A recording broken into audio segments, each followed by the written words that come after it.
আসসালামু আলাইকুম ওয়া রাহমাতুল্লাহি ওয়া বারাকাতুহু নাহমাদুহু ওয়া নুসাল্লি আলা রাসূলিহিল কারীম আম্মা বা'দ ফাআউযু বিল্লাহি মিনাশ শাইতানির রাজীম বিসমিল্লাহির রাহমানির রাহিম ইন্না আনজালনাহু ফি লাইলাতিল কদর ওয়া মা আদরাকা মা লাইলাতুল কদর লাইলাতুল কদরি খায়রুম মিন আলফি শাহরি তানাজ্জালুল মালাঈকাতু ওয়ার রূহু ফিহা বিইذনি রাব্বিহিম মিন কুল্লি আমর সালামুন হিয়া হাত্তা মাতলাইল ফাজর সাদাকাল্লাহুল আযীম।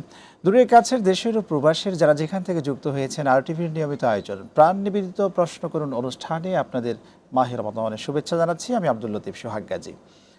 প্রিয় দর্শক, আপনাদের করা প্রশ্নের উত্তর দেওয়ার জন্য আজও আমরা স্টুডিওতে আমন্ত্রণ জানিয়েছি বাংলাদেশের প্রথিত যোশা একজন আলেমে দ্বীন, বিশিষ্ট ইসলামিক চিন্তাবিদ, গবেষক, মিডিয়া ব্যক্তিত্ব, নিব্রাস মাদ্রাসার সম্মানিত প্রিন্সিপাল মুতাসিম বিল্লাহ মাক্কি হাফিজাহুল্লাহ।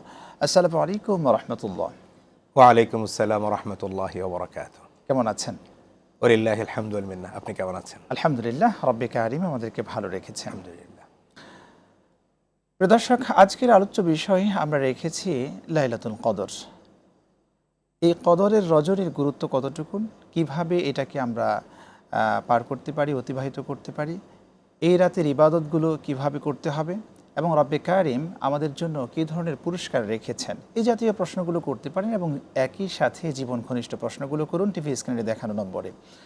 আপনি চাইলে প্রশ্ন করতে পারেন ফেসবুক পেজেও সরাসরি সম্প্রচার করা হচ্ছে RTV ফেসবুক পেজ এবং RTV ইসলামিক শো, সেখানেও আপনার প্রশ্নটি কমেন্টে লিখতে পারেন, সেখান থেকে প্রশ্ন সংগ্রহ করে ইনশাআল্লাহ আমরা আপনাদের করা প্রশ্নের উত্তর দিচ্ছি কোরআন, সুন্নাহ এবং বিজ্ঞান ভিত্তিক। আলহামদুলিল্লাহ, যে রব্বে কারিমের কাছে শুকরিয়া আদায় করছি যিনি আমাদেরকে দ্বিতীয় দশকেও আমরা পার হচ্ছি, সামনে তৃতীয় দশকে উপনীত হব ইনশাআল্লাহ। আমরা এমন একটি রাতকে অন্বেষণ করব যেটি হচ্ছে লাইলাতুল কদরের রাত। বিশ্বনবী রাসূল করিম সাল্লাল্লাহু আলাইহি ওয়াসাল্লাম আমাদেরকে শেষের দশকে এটাকে অন্বেষণ করতে বলেছেন। কী প্রক্রিয়ায় এই রাতকে অন্বেষণ করতে হবে এবং আমাদের সমাজে শুধু সবে 27শে রজনীকে এটাকে অন্বেষণ করা হয়, সব মিলে কোরআনের দৃষ্টিভঙ্গি, নবী করিম সাল্লাল্লাহু আলাইহি ওয়াসাল্লামের দৃষ্টিভঙ্গি এবং সাহাবাদের আমল কেমন ছিল, আপনি যদি আলোচনা শুরু করতেন।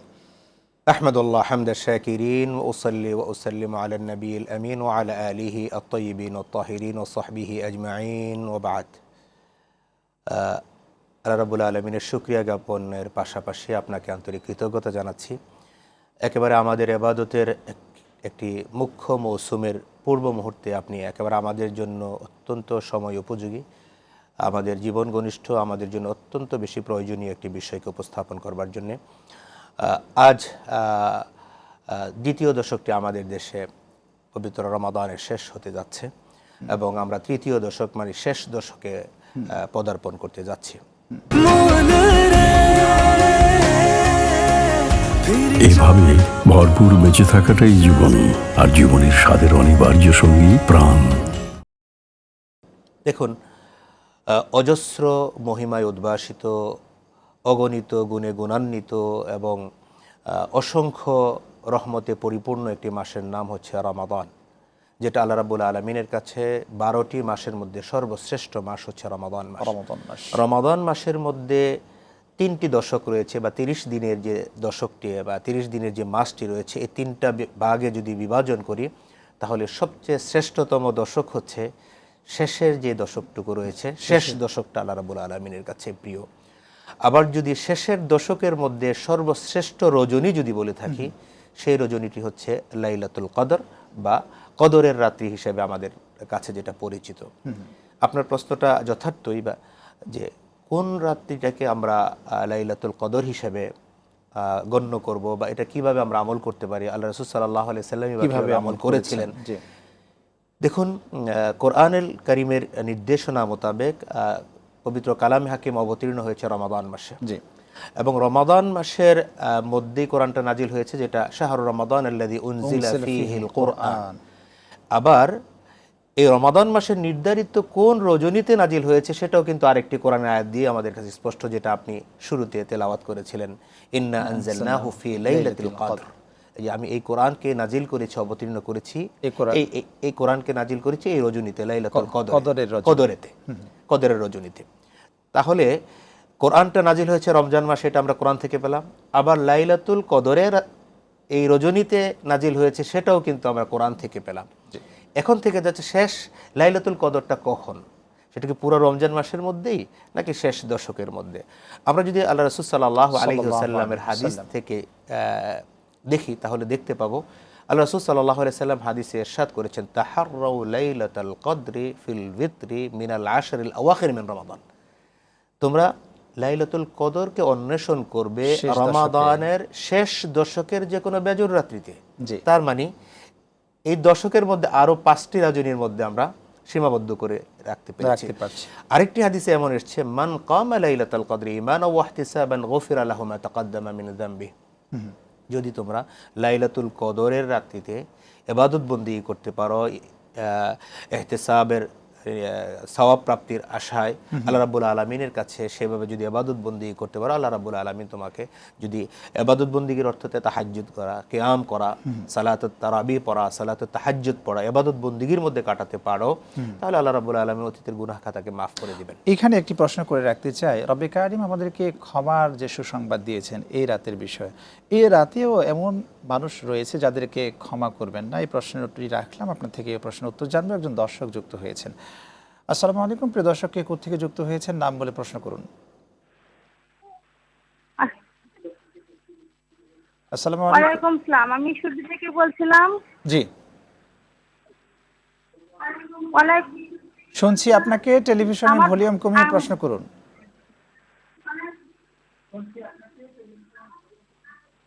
আমার প্রশ্নটা হচ্ছে, আমরা যে পুরান মাস রোজা রাখি, এই রোজার পরে যে মানে সাক্ষী রোজা রাখতে হয় 6টা, এটা কি হাদিসে আছে?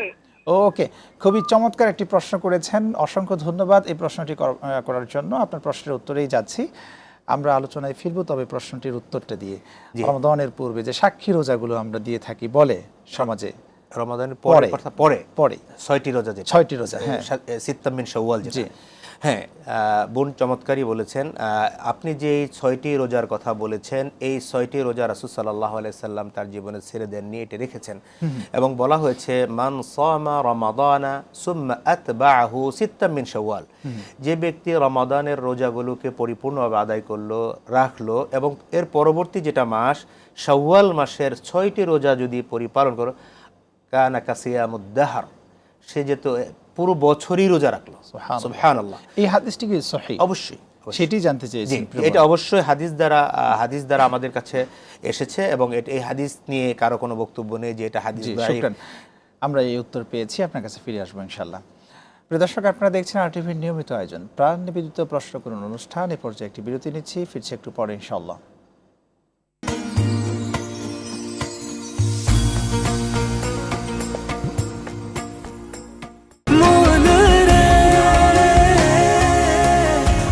এভাবে ভরপুর বেঁচে থাকাটাই জীবন, আর জীবনের স্বাদের অনিবার্য সঙ্গী প্রাণ।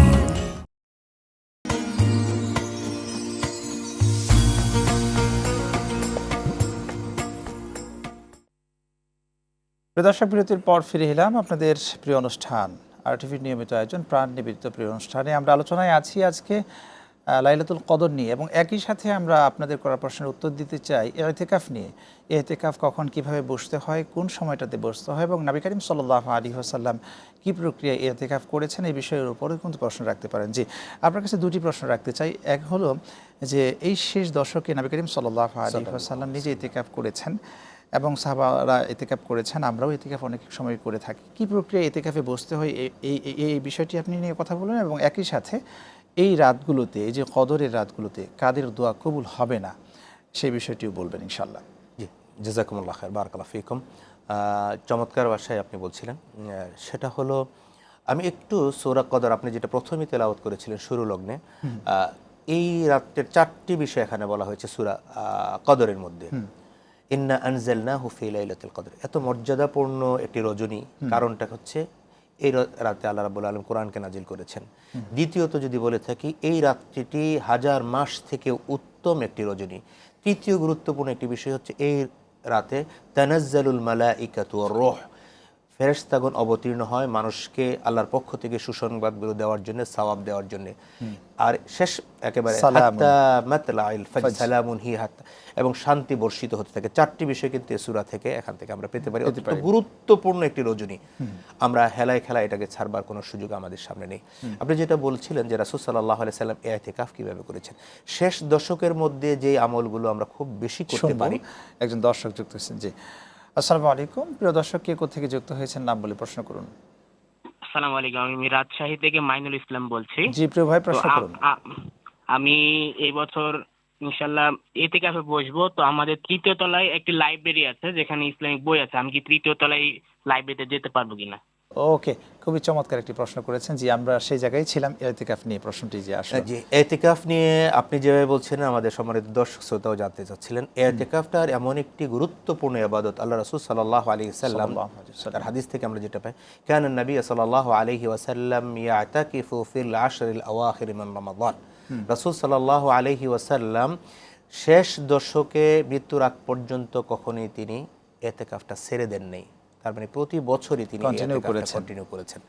সাথে সাথে সম্মানিত দর্শক শ্রোতা যেটা বলছেন প্রাসঙ্গিক একটি বিষয়, যে ইতিকাফ করা অবস্থায় আপনি বলেছেন সেখানে একটি লাইব্রেরি আছে, লাইব্রেরির মধ্যে যদি কোরআন, সুন্নাহ, ইসলামিক যে সাহিত্যগুলো রয়েছে, বইগুলো রয়েছে, আপনি সেই সিরার বইগুলো রয়েছে, এগুলো যদি পড়তে চান, সেগুলো পড়ার সুযোগ রয়েছে, তবে আমি আপনাকে অনুরোধ করব মসজিদের দোতলায় যদি থেকে থাকে, কোনো মসজিদের সীমানার মধ্যে থাকলে কোনো সমস্যা নেই। যদি আবার এমনটি হয়ে থাকে এই সীমানাটা মসজিদের বাহিরে, তখন আমি অনুরোধ করব আপনাকে বাহিরে না যাওয়ার জন্যই অনুরোধ করব, কারণ এটা ইতিকাফের জন্য। জি, আমরা উত্তর পেয়েছি। একজন দর্শক যুক্ত হয়েছেন আমাদের সাথে। আসসালামু আলাইকুম। প্রিয় দর্শক, কে কোথা থেকে যুক্ত হয়েছেন নাম বলে প্রশ্ন করুন। জি হুজুর, আসসালামু আলাইকুম হুজুর। ওয়ালাইকুম সালাম। জি হুজুর, মাসুম কুমিল্লা ধর্মপুর থেকে। ওকে, প্রশ্ন করুন। প্রশ্নটি হাদিস থেকে, মুসনাদে আহমদ হাদিস নাম্বার 23090। শেষ জমানায় দাজ্জাল আবার আসবেন, সারা পৃথিবীতে রাজত্ব করবেন, শুধু কয়েকটি জায়গা সারা বাদে, কয়েকটি জায়গা বাদে। এই হাদিসটি সম্পর্কে বলবেন মুসনাদে আহমদের। আসসালামু ওকে, আলাইকুম। ওকে, আপনি থাকুন আমাদের সাথে। আপনার প্রশ্নের উত্তরে আমরা যাব। আমরা এই প্রশ্নের উত্তর দিয়ে আমরা আলোচনা ফিরতে চাই যে শেষ জামানায় জি দাজ্জালের আগমন হবে, হাদিসটি সহিহ, এবং সেখানে ইমাম মাহাদির আগমন হবে, সেটাও সহিহ। আচ্ছা। এবং কিছু কিছু জায়গায় যেমন কাবার মধ্যে তার অভিসম্পাদ বা তার আক্রমণ হতে পারবে না, এই বিষয়গুলো কোরআন সুন্নাহর আলোকে, কোরআনে সরাসরি বর্ণনা নেই কিন্তু হাদিসে সরাসরি বিষয়গুলো রয়েছে, সেগুলো সহিহ রয়েছে, এবং শেষ জমানাতে এই বিষয়গুলো হবে। জি, ইতিকাফ নিয়ে আমরা একটা প্রশ্ন করে রাখতে চাই। ইতিকাফ নিয়ে অনেকে আছেন ইতিকাফে বসার পরে সেখানে ফোনে দীর্ঘক্ষণ কথাবার্তা বলে সময়টাকে নষ্ট করেন, যদিও সেখানে ইবাদতের জন্যই কিন্তু উদ্দেশ্য হয় যাওয়াটা। শুধু ইতিকাফ করা অবস্থায় মোবাইলের মধ্যে সীমাবদ্ধ থাকা তো নয়, বিষয়টি এমনটি হয়ে, আমরা তো রোজার মধ্যেও যেভাবে মোবাইলটাকে ব্যবহার করছি, এটাও অনেক ক্ষেত্রে আসলে রোজার যে হক, সে হক থেকে আমরা রোজাকে বঞ্চিত করছি। অনুরূপভাবে ইতিকাফ অবস্থায় বিতরিকাতিন আউলা, অবশ্যই আরও বেশি আকারে এটা অবশ্যই সেখানে করা সমীচীন হবে না। এমনকি অপ্রয়োজনীয় কোনো কথাও সেখানে না বলাটাই ভালো। আপনি মোবাইল দিয়ে যোগাযোগ পরিপূর্ণ, যদি আপনি অফিস আদালত সকল কিছুই যদি সেখান থেকে আপনি পরিচালনা করতে চান, তাহলে তার ইতিকাফ করার প্রয়োজন ছিল। প্রয়োজনীয় যে বিষয়টি রয়েছে, যেমন ওনার অধীনস্থ 2000 কর্মী কাজ করেন, বেতন দিতে হবে, স্বাক্ষর দিতে হবে, এক্ষেত্রে কোনো সমস্যা নেই। শুধু এটাও নয়, যদি এমন হয়ে থাকে যে জানাজার সালাত রয়েছে, জানাজা ফরজে কিফায়া, জানাজার সালাতের জন্য আপনি সেখান থেকে বেরিয়ে জানাজা অংশগ্রহণ করবার সুযোগটাও রয়েছে। মসজিদের সামনে যদি মাঠ থাকে, সেই মাঠে নয় জানাজা সালাতে তিনি অংশগ্রহণ করলেন, এমনটা যদি হয়, মসজিদ থেকে বের হয়ে 1 কিলোমিটার দূরে মাঠে গিয়ে তাকে জানাজা সালাত করতে হবে। এক্ষেত্রে যদি কোনো ক্ষেত্রে ওসিয়া থেকে থাকে, কারো পক্ষ থেকে ওসিয়া থেকে থাকে, তবে দুনিয়াবী কার্যক্রমের সাথে নিজেকে জড়িয়ে না রেখে একেবারে পরিপূর্ণভাবে আল্লাহমুখী করবার জন্যই হচ্ছে ইতিকাফ। মসজিদে আপনি নিজেকে সেখানে সংবরণ রাখবেন, সেখানে হাবস করে রাখবেন, সেখানে বেষ্টনীর মধ্যে রাখবেন, এটাই হচ্ছে ইতিকাফের সংজ্ঞার মধ্যে সেটাই আছে। যেটা আল্লাহ রাসূল সাল্লাল্লাহু আলাইহি সাল্লাম এই সময়টাতে পুরো ইবাদত বন্দিগির মধ্যে কাটাতেন। শুধু তাই নয়, শেষ দশকের কোন রজনীর মধ্যে একেবারে তিনি ঘুমিয়েছেন, ঘুমিয়ে কাটিয়েছেন এমনটিও পাওয়া যায় না। আরেকটি হাদিসে এমন এসেছে, কান নবী সাল্লাল্লাহু আলাইহি ওয়াসাল্লাম ইযা দাখালা রমাদান ফিল আশরিল আওয়াখির মিন রমাদান শাদ্দা মিযরাহু ওয়া আইকাযা আহলাহু ওয়া আহইয়া লাইলাহু। তিনি শুধু নিজে কাজটা করেন, 3টা কাজ উনি যখন শেষ রজনীগুলো আসতো, শেষ দশক আসতো, 3টা কাজ উনি খুব বেশি এই 3টি কাজ শুনবো একটি বিরতির পর ইনশাআল্লাহ। প্রিয় দর্শক, আপনারা দেখছেন আরটিভির নিয়মিত আয়োজন প্রাণ নিবেদিত প্রশ্ন করুন অনুষ্ঠানের পর্যায়ে আরও একটি বিরতি নিচ্ছি। আমাদের সঙ্গেই থাকবেন, ফিরছে একটু পরে ইনশাআল্লাহ।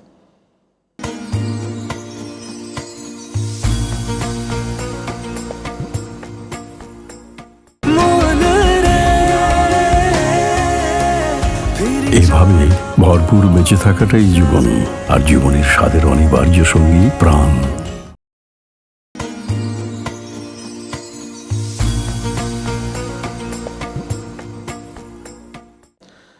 দর্শক, বিরতির পর ফিরে এলাম আপনাদের প্রিয় অনুষ্ঠানে। আজকের আলোচনায় আমরা আছি মুতাসিম বিল্লাহ মাক্কি হাফিজাহুল্লাহ আলোচনা করছেন লাইলাতুল কদর নিয়ে এবং ইতিকাফ নিয়ে আমরা আলোচনায় আছি আলহামদুলিল্লাহ। জি, যে বিষয়ে আপনি আলোচনায় ছিলেন যে নবী করিম সাল্লাল্লাহু আলাইহি ওয়াসাল্লাম শেষ দশকে 3টি কাজ করতেন, এই বিষয়ে তো জানবো। আরেকটি প্রশ্ন করে রাখি, এই যে আমাদের শেষ দশকে একটি সরকারি ছুটি পেয়ে থাকে, সেটি হচ্ছে লাইলাতুল কদরকে নিয়েই মূলত সরকারি 27শে রজনীতে একটা ছুটি আমরা পেয়ে থাকি। এই যে 27শে রজনী, সেখানে আমরা আইডেন্টিফাই করে দিলাম, এটা ইসলামের দৃষ্টিভঙ্গি কি বলে? জি, ধন্যবাদ আপনাকে। প্রথম যে বিষয়টা আমি আলোচনায় ছিলাম বিরতির আগে, সেটা হলো রাসূল সাল্লাল্লাহু আলাইহি সাল্লাম শেষ দশকের মধ্যে 3টি বিষয় নিয়ে খুব বেশি প্রিপারেট হতেন শেষ দশককে উদযাপন করবার জন্য। একটি হচ্ছে তিনি শাদ্দা মিযরাহু, মিযর বলা হয় সাধারণত আমাদের দেশে যে লুঙ্গিটা আছে, এটাকে নিচে যে চাদরটাকে আমরা পরে থাকি, পরিধান করি, এটাকে বলা হয়। এটাকে তিনি 8-8 করে বেঁধে নিতেন। যেমন আমরা গাছে যখন কেউ উঠবো, তখন স্বাভাবিক কারণে একটু ভালো করে বেঁধে নিলে সেখানে তার ইবাদত বন্দিগির জন্য তার প্রিপারেশনটা ছিল এমনটি। ও আহিয়া লাইলাহু, তিনি পুরো রজনীটা জেগে থাকতেন, ঘুমোতেন না। ও আইকাযা আহলাহু, এবং তার পরিবার পরিজনদেরকেও তিনি জাগাতেন যে তোমরা ইবাদত বন্দিগির মধ্যে। এটা রাসূল সাল্লাল্লাহু আলাইহি ওয়াসাল্লামের 3টি আমল সরাসরি এই হাদিস থেকে আমরা দেখতে পাচ্ছি। আমরা এই 3টি আমল করতে পারি। আপনি সাথে সাথে আরেকটি বিষয় যেখানে বলেছেন 27শে রজনীকে আমরা একেবারে ফিক্সড করে ফেলা, নির্ধারণ করে ফেলা, সরাসরি হাদিস দ্বারা 27শে রজনী লাইলাতুল কদর, এটার কোনো প্রমাণ আমাদের কাছে জানা নেই। শেষ দশক, শেষ বেজর রাতে যে কোনো 5টি রজনী যে কোনো একটি রজনীর মধ্যে রয়েছে, এইটা মোটামুটি হাদিস দ্বারা আমাদের কাছে রাসূল সাল্লাল্লাহু আলাইহি ওয়াসাল্লাম বর্ণনা মতো আমরা পেয়ে থাকি। আমাদের দেশের প্রচলন অনুসারে কেউ কেউ এটাকে ইজতিহাদ করে, কেয়াস করে এটাকে বলবার চেষ্টা করে 27 রজনীটি নিঃসন্দেহে এর একটি অন্তর্ভুক্ত একটি রজনী, কিন্তু এই রজনীটি লাইলাতুল কদর, এটুক ফিক্সড করে দেওয়া কোরআন হাদিসের আলোকে। যেমন মনে করুন, আমরা যখন কোনো বিষয়কে মানুষকে উপহার দিতে চাই, লাইলাতুল কদরটি আমাদের জন্য আল্লাহ রাব্বুল আলামিনের পক্ষ থেকে একটি উপহার, একটি গিফটটা যেমন আমরা একটু ডার্কে রাখি, অন্ধকারে রাখি, স্পষ্ট করতে চাই না, তার কাছে যাওয়ার পরে অনেকে আমরা বলে থাকি আমাদের কাছে বলে দিতে পারতো, এটা হচ্ছে রাব্বুল আলামিনের পক্ষ থেকে একটি উপহার হওয়ার কারণে তিনি একটু অন্ধকারের মধ্যে আমাদেরকে রেখেছেন। তার মানে 5টি রজনীর মধ্যে তিনি সীমাবদ্ধ করে দিয়েছেন। এই রজনীগুলোর মধ্যে ইবাদত বন্দি করতে পারলে আশা করা যায় ইনশাআল্লাহ আমরা লাইলাতুল কদর পাবো। নবী করিম সাল্লাল্লাহু আলাইহি ওয়াসাল্লাম শেষ দশকে ফার্স্টে মনে আমাদের অন্বেষণ করতে বলেছেন। যদি সম্ভব না হয় তাহলে বেজর রজনীগুলোতে আমাদের অন্বেষণ করতে বলেছেন। বিষয়টা মূলত হচ্ছে এটাই। একজন দর্শক যুক্ত হয়েছে। জি, আসসালামু আলাইকুম প্রিয় দর্শক, কে থেকে নাম বলে প্রশ্ন করুন। ওয়ালাইকুম আসসালাম, আমি হুমায়ুন রশিদ নারায়ণগঞ্জ থেকে বলছিলাম। জি প্রিয় ভাই, প্রশ্ন করুন। প্রশ্নটা হচ্ছে যে আমরা তো মূলত জানি যে শবে কদর বেজর রাতগুলিতে অনুষ্ঠিত হয়ে থাকে, আমরা তালাশ করি। তো অতএব আমার প্রশ্নটা ছিল যে এর ভিতরে কি তারাবি অন্তর্ভুক্ত কিনা? হ্যাঁ, এইটাই আমার প্রশ্ন। এর ভিতরে কি তারাবি অন্তর্ভুক্ত? ওকে, আপনি থাকুন আমাদের সাথে। জি, আপনি বুঝতে পারছেন। লাইলাতুল কদরের মধ্যে তারাবি অন্তর্ভুক্ত বিষয়টি এমনটা। লাইলাতুল কদর এমন একটি রজনী যেটা মর্যাদাপূর্ণ একটি রজনী, আল্লাহর পক্ষ থেকে আমাদের জন্য গিফট। এখন এই রজনীটাকে আমি কিভাবে উদযাপন করব, কিভাবে পরিপালন করব, কিভাবে অতিবাহিত করব, এটা হচ্ছে আমার বিষয়। আমি যদি এই রাত্রিটিকে পেতে চাই, হাজারো মাস থেকে উত্তম একটি রজনীর মর্যাদা অর্জন করতে চাই, রাসূলের শেখানো দেখানো এবং রাসূলের যে পদ্ধতিগুলো আমরা পেয়েছি তার মধ্য থেকে আমাদের কাছে এটা স্পষ্ট যে সেখানে বলা হয়েছে মান কামা লাইলাতুল কদর। লাইলাতুল কদরের মধ্যে যে কিয়াম করলো, কিয়ামটা দু ধরনের, একটা হচ্ছে সালাত, কেউ বলেছেন সালাতুত তারাবি, আবার কেউ কেউ বলেছেন সালাতুত তাহাজ্জুদ, দুটাই কিন্তু এখানে পাঠ। তার মানে রাসূল সাল্লাল্লাহু আলাইহি সাল্লাম কিন্তু বাতলিয়ে দিয়েছেন এই পথটি আমাদের জন্য যে এটাও একটা পাঠ। কি কি আমল করতে পারবো, এর অন্যতম একটি আমল হচ্ছে আমরা সালাতুত তারাবি পড়ব, সালাতুত তাহাজ্জুদ পড়ব, আমরা ইতিকাফ করব, বেশি বেশি করে দান খয়রাত করব, তারপরে কোরআন তিলাওয়াত করব, এরপরে জিকির আজগার করব, আল্লাহর কাছে ক্ষমা চাইবো, এইভাবে করে সময়টা পার করব। এইভাবে একজন দর্শক যুক্ত হয়েছেন। জি, আসসালামু আলাইকুম। প্রিয় দর্শক, কে কোথা থেকে যুক্ত হয়েছেন নাম বলে প্রশ্ন করুন। ওয়ালাইকুম সালাম, আমি ঢাকা থেকে বলছি। আমার প্রশ্নটা ছিল এটা যে আমার কিছু আত্মীয় স্বজনকে আমি টাকা ধার দিয়েছি, হুম তো টাকা ধার দিয়েছি সেগুলো আমাকে ফেরত দিচ্ছে না। তো এটা কি আমি জাকাত দিয়ে কাটতে পারবো? তাদের দেওয়ার সামর্থ্য অতটা নাই। আবার আমার বাসার সিকিউরিটিও আমার কাছে টাকা ধার নিচ্ছে, অনেকবার দিয়ে দিচ্ছে কিন্তু এবার দিচ্ছে না। তো আমি এটা অনেক 1 বছরের উপরে হয়ে গেছে। ওকে, খুবই চমৎকার একটি প্রশ্ন করেছেন। ভাই আরেকটা প্রশ্ন, জি জি, আরেকটা প্রশ্ন ছিল যে যে মধ্যবিত্ত ওরা হলো মানে চলতেছে, দেখতেছে চলতেছে, তারপরও মানে জাকাতের টাকা দিয়ে ওদেরকে কিছু কিনে দেওয়া যাবে কিনা, যে মানে আছে মধ্যবিত্ত, মানে অত ভালো অবস্থা না। জি জি, আপনার প্রশ্ন বুঝেছি। জি, কারো কাছে আমি কাউকে টাকা ধার দিলাম, দেওয়ার পরে এখন জাকাতের সময় এসেছে, এটা দিয়ে আমি যদি তাকে পরিশোধ করতে চাই, এটা ইসলামের দৃষ্টিভঙ্গি কি একটা? আগে এটা প্রশ্ন উত্তর দেন। জি, আপনার দুটি প্রশ্নে জাকাতের সাথে সম্পৃক্ত। জি, মাসারিফুজ জাকাত, জি, জাকাত আমি কোথায় কোথায় দিতে পারবো, জাকাত ব্যয়ের খাতগুলো কোথায় কোথায়, পবিত্র কোরআনে স্পষ্টভাবে 8টি খাতের কথা বলা হয়েছে। না সেটা তো আমরা জানি, কিন্তু এই স্পেসিফিক যদি আপনি এটাই বলে দিতেন, সময় যেহেতু আমাদের হাতে একেবারে কম। সেক্ষেত্রে যদি ঋণ পরিশোধ করবার জন্য এমনভাবে এখন ঋণের পরিমাণটা যদি এমন হয় যে আপনি ব্যাংক থেকে 3 কোটি টাকা ঋণ নিয়ে আপনি ঘর তৈরি করলেন, বিশাল অট্টালিকা তৈরি করলেন, সেই টাকা যদি দেওয়ার জন্য জাকাত থেকে নিয়ে যান তাহলে নিঃসন্দেহে এটা এখান থেকে দেওয়া যাবে না। আর যদি এমন হয়ে যায় যে আপনি আসলে নিজে না, সে কাউকে টাকা ধার দিয়েছেন, এখন জাকাতের সময় হয়েছে, এখন জাকাত মানুষকে, দরিদ্র মানুষকে দেবেন, সে ওই জায়গায় তাকে জাকাতের টাকাটা দিবে কিনা সেটাই মূলত সে জানতে চেয়েছেন। বিষয়টা ক্লিয়ার হয়নি আমার সাথে। বিষয়টা হচ্ছে এরকমটা যে আমি আপনার কাছ থেকে জাকাত টাকা ধার নিয়েছি, এখন জাকাতের সময় হয়েছে, এখন আপনি চাচ্ছেন যে আমি যে টাকাটা ধার নিয়েছি এখান থেকে আপনি কেটে দিতে যাচ্ছেন, এটা কি এই দৃষ্টিভঙ্গি দেওয়া যাবে? না, এই দৃষ্টিভঙ্গিতে দেওয়ার সুযোগ নেই। না, জি জি, একজন দর্শক যুক্ত হয়েছে। আসসালামু আলাইকুম। প্রিয় দর্শক, জি, চেষ্টা করেছিলেন আমাদের সাথে যুক্ত হবার জন্য, অসংখ্য ধন্যবাদ আপনাকে। জি, আর ওইটার সাথে আরেকটি বিষয়ে আপা যে প্রশ্নটি করেছিলেন যে মধ্যবিত্ত নিম্নবিত্ত, এখানে বিষয়টি না নিয়ে এসে আমরা কোরআনের যে বর্ণিত 8টি খাত, এই 8টি খাতের মধ্যে যদি কোনো ব্যক্তি পড়ে থাকে, সেটা আত্মীয় স্বজন হতে পারে, নিকট প্রতিবেশীরা হতে পারে, তারা যদি এখানে অন্তর্ভুক্ত হয়ে থাকে তাদেরকে আমরা জাকাতের অর্থ দিতে পারবো। আচ্ছা, আরেকটি প্রশ্ন সর্বশেষ, খুব অল্প সময় যদি আপনি বলতেন। অনেকে আমাদের সমাজে রয়েছে এরকম একটা প্রচলিত ধারণা রয়েছে, লাইলাতুল কদরের সালাত পড়ার ক্ষেত্রে অনেকে 100 রাকাত পড়বে, কেউ 500 রাকাত পড়বে, কেউ 50 রাকাত পড়বে, কেউ আবার কোন সূরা দিয়ে পড়বে, লাইলাতুল কদর দিয়ে পড়বে কিনা, বা প্রক্রিয়াটা কি, কদরের সালাতের জন্য ভিন্ন কোনো সূরা আছে কিনা, এই ধরনের বিষয় জানতে চাই। এই ধরনের নির্ধারিত কোনো সূরা সাধারণত কদরের রাত্রির জন্য আলাদাভাবে নেই। কত রাকাত পড়তে হবে এরও নির্ধারিত কোনো। আমি যেটা অ্যাডভাইস করবো আমার জায়গা থেকে, সেটা হচ্ছে আপনার কোয়ান্টিটি থেকে কোয়ালিটি ফুল হওয়া বেশি প্রয়োজন। আপনি 100 রাকাত নামাজ পড়লেন, প্রত্যেক রাকাতে ইন্না আতাইনা সূরা কাউসার দিয়ে পড়লেন বা সূরা আসর দিয়ে পড়লেন। আবার আরেকটি এমন হলো যে দীর্ঘ সময় নিয়ে আল্লাহর কাছে বড় সূরা দিয়ে আপনি পড়লেন, সেটা কোয়ালিটিটাকে আপনি ইনশিওর করা দরকার আমাদের পক্ষ থেকে। কোয়ান্টিটিটাও দেখা যেতে পারে, কিন্তু কোয়ালিটিটা আগে মুখ্য আমাদের হওয়া দরকার, যে কোয়ালিটিটা যাতে কোয়ালিটিফুল হয়, আল্লাহ রাব্বুল আলামিন সন্তুষ্ট যেতে বেশি।